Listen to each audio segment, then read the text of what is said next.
5 meters of underwater visibility. That's not the Bahamas. That's a Florida beach only 22,000 people visited last year.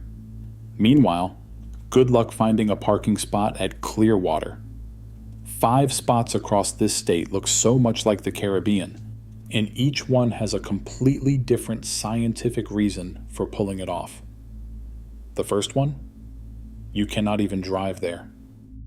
Cayo Costa sits quietly off the southwest coast, marooned in Lee County like Florida's answer to a Caribbean witness protection program. The only way in is by ferry or private boat. No bridges, no drive-up parking lots, no chance of accidentally ending up here while searching for a gas station.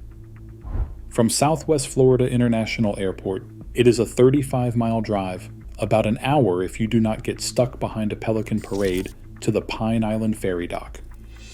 After that, you will need a ticket, $9 for the crossing, plus a $2 landing fee when you step onto the sand.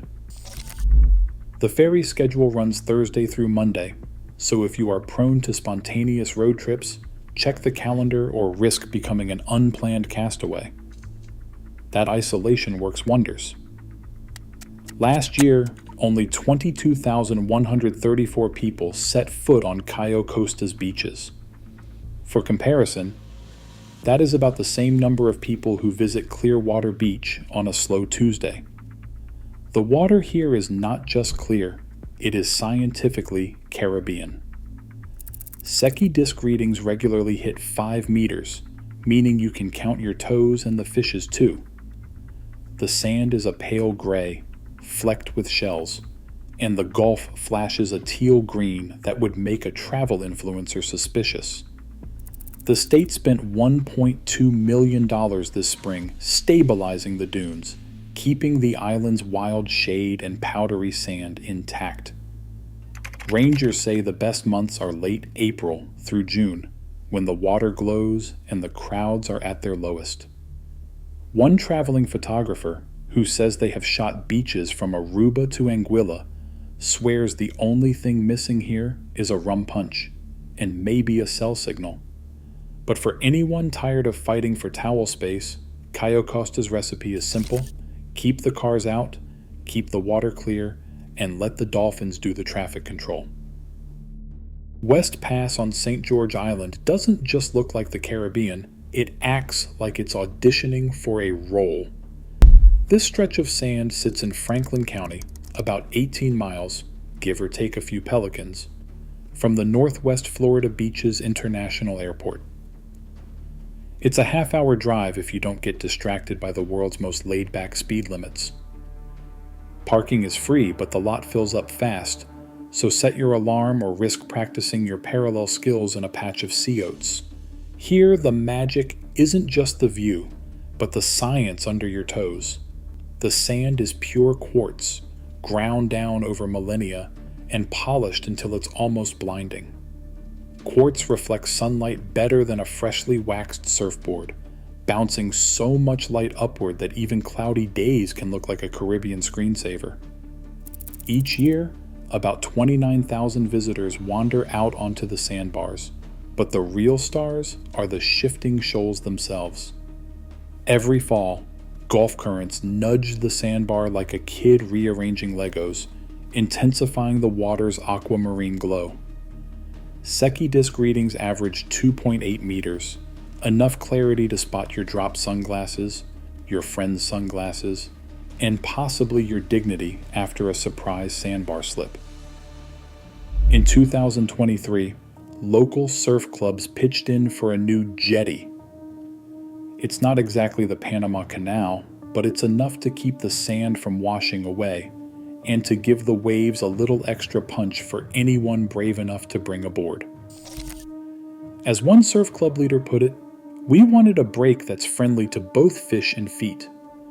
Unlike Cayo Costa, you can drive right up, and the best crowd timing is early morning or late afternoon.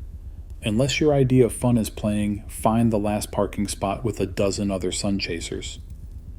The sandbar's ever-changing shape means every visit is a little different, but the Caribbean illusion never wears off. Just don't expect a rum shack, unless you count the cooler you brought yourself. Caladesi Island does not just flirt with the Caribbean look, it goes all in, right down to the water's color. Tucked into Pinellas County, this barrier island has a geological party trick. A long, curving spit that acts like a natural filter, blocking out the murky stuff and letting only the clearest Gulf water in. That means the horizon glows with a deep turquoise that does not fade, even when the mainland looks like someone stirred up a sandstorm. State park scientists have the receipts.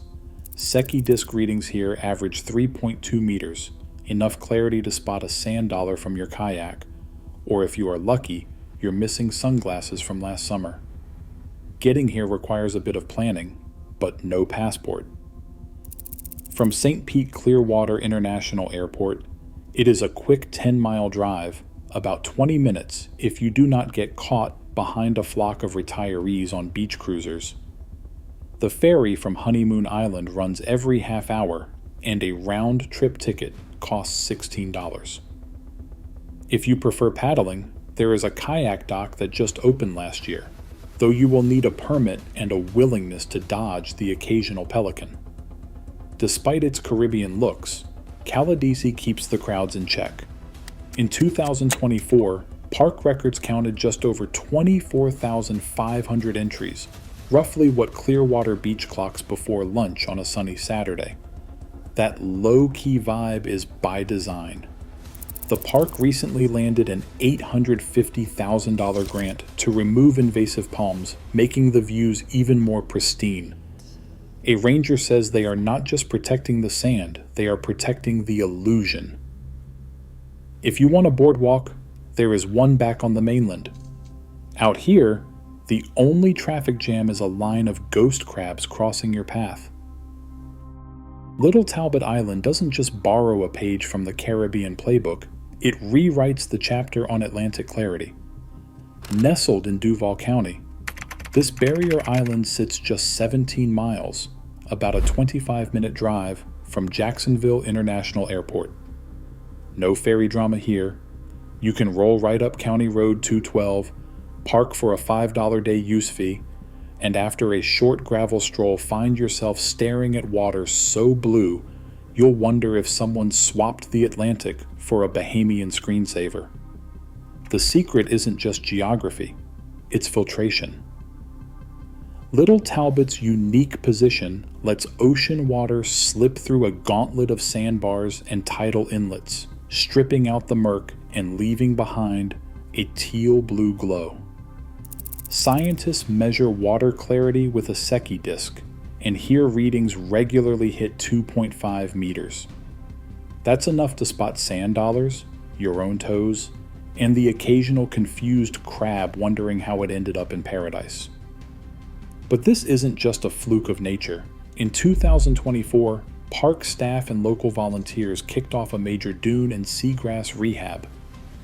The effort brought in native grasses to anchor the shoreline, cut down runoff, and keep the water sparkling. As one longtime volunteer put it, "We plant the grass, the island does the rest." It's like giving the beach a spa day. Despite its Caribbean looks, Little Talbot stays under the radar. Last year, just 19,800 visitors made the trip, compared to 150,000 who swarmed Jacksonville Beach. The payoff? A wild, sugar-white shoreline where the color stays true all summer. For anyone chasing that island glow without the passport stamp, this is where Florida's Atlantic coast puts on its best Caribbean disguise. San Carlos Lagoon doesn't just flirt with the Caribbean look, it's the full-on doppelganger. Tucked behind a mangrove maze on Pine Island, this lagoon glows with water so clear that Secchi disks vanish at 4 meters. That's the kind of clarity that would make a pool maintenance guy weep with envy. Getting here isn't a casual stroll. It's boat access only, with the Pine Island Marina handling the $10 launch fee.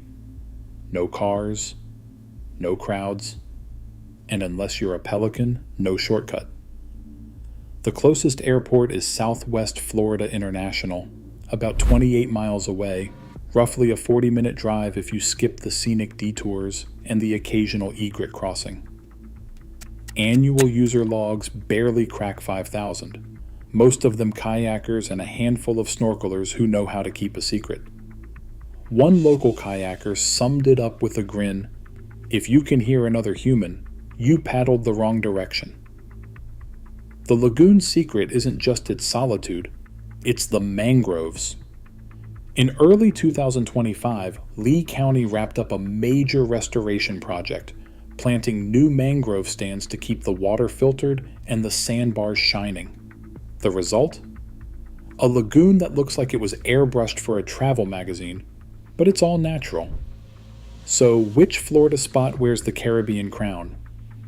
Cue the verdict montage: Cayo Costa's wild teal, West Pass's shifting sandbars, Caladizi's glassy turquoise, Little Talbot's Atlantic blue, and San Carlos Lagoon's quiet glow. Add the photographer's old line, "Only thing missing is a rum punch," and pause on the verdict. San Carlos Lagoon takes the title. For pure Caribbean illusion, minus the passport and the crowds, this is as close as Florida gets. All that's left is to hand off the sunscreen and let the conclusion writer bring us home.